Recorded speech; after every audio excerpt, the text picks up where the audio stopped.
اعوذ باللہ من الشیطان الرجیم بسم اللہ الرحمن الرحیم۔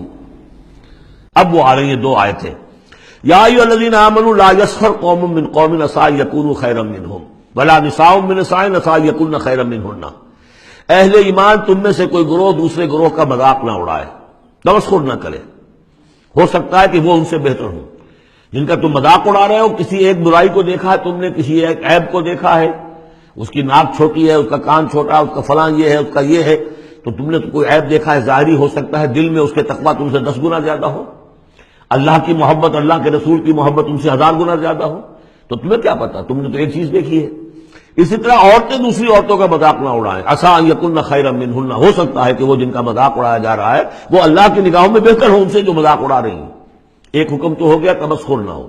ولا تلمزوا انفسکم، اپنے آپ کو عیب نہ لگاؤ۔ اپنے آپ کو عیب لگانا یعنی اپنے بھائیوں پر عیب نہ لگاؤ، آخر وہ تمہاری ہی اس ملت کا فرد ہے، امت کا فرد ہے، تو اس کو عیب لگا تو تمہیں عیب لگا۔ اس لیے فرمایا بہت ہی بلیغ الفاظ ہے، ولا تلمزوا انفسکم ولا تنابزوا بالالقاب، اور لوگوں کے چڑانے والے نام نہ رکھ لیا کرو۔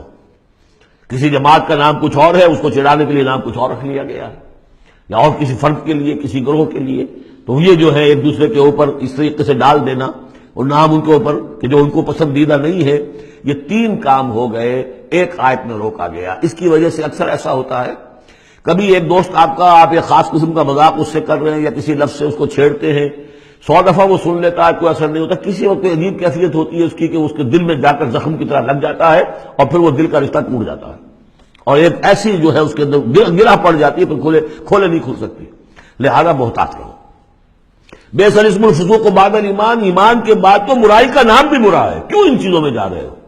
تمہیں تو ایمان کو سمجھنا چاہیے کہ اللہ نے تمہیں اتنی بڑی فضیلت دی ہے، تو ان گندگیوں کی طرف جو ہے تم متوجہ ہی نہ ہو۔ ومن لم یتوب فاولئک هم الظالمون، اور جو باز نہیں آئیں گے تو وہی ہے کہ جو ظالم ہے اللہ کی نگاہ میں۔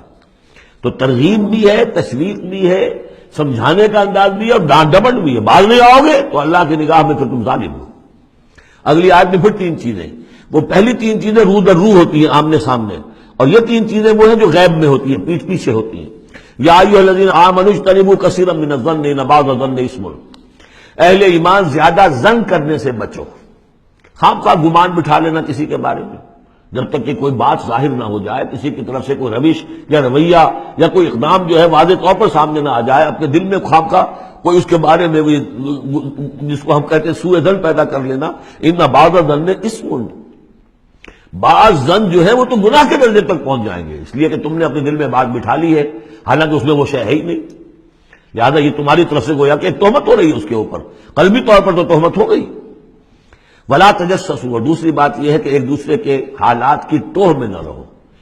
بہرحال اسلامی ریاست ہوگی تو جاسوسی کا ایک محکمہ بھی ہوگا، وہ تو اپنی جگہ پر ہے، لیکن افراد کی سطح پر خام خواہ فلاں اس گھر میں کیا ہو رہا ہے، کیوں ہو رہا ہے، یہ دونوں بھائیوں کے معاملات کیا ہیں، کیا وجہ ہے، لڑائی کیوں نہیں ہوتی ان میں، کچھ لوگوں کی ہوتی، تلاش میں رہتے ہیں ایسی چیزوں کی۔ ولا تجسسوا، تجسس مت کرو۔ ولا یغتب بعضکم بعضا، اور تم میں سے کوئی دوسرے کی غیبت نہ کرے، کسی کے پیٹھ پیچھے غیر موجودگی میں اس کی کوئی برائی نہ بیان کرے، چاہے وہ برائی بالفعل اس میں ہو۔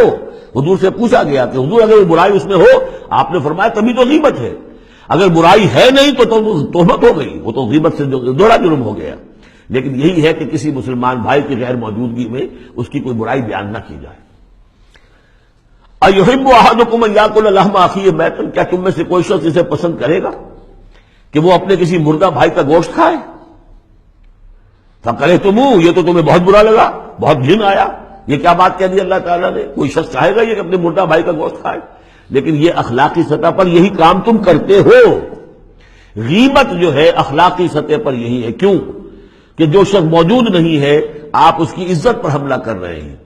اگر وہ موجود ہوتا اپنا دفاع کرتا، لیکن موجود نہیں ہے، دفاع نہیں کر سکتا، وضاحت کرتا، آپ کو غلط بات سمجھ میں آئی، آپ نے ٹھیک نہیں سمجھا ہے، آپ کو اطلاع صحیح نہیں ملی ہے، آپ 100 طرح سے اپنی حفاظت کرتا ہے اپنی عزت کی، اور چونکہ موجود نہیں ہے آپ نے جیسے مردہ بھائی کی لاش پڑی ہے جدھر سے چاہو موٹی جو ہے کاٹ لو، لیکن اگر وہ زندہ ہو تو تمہیں قریب آنے دے گا۔ یہی ہے مثال۔ ایحب احدکم ان یاکل لحم اخیہ میتا فکرہتموہ فاتقوا اللہ ان اللہ تواب الرحیم، اور اللہ کا تقوی اختیار کرو، اللہ تواب ہے، توبہ کا بہت قبول فرمانے والا، اور رحیم ہے، بہت رحم فرمانے والا۔ صدق اللہ العظیم۔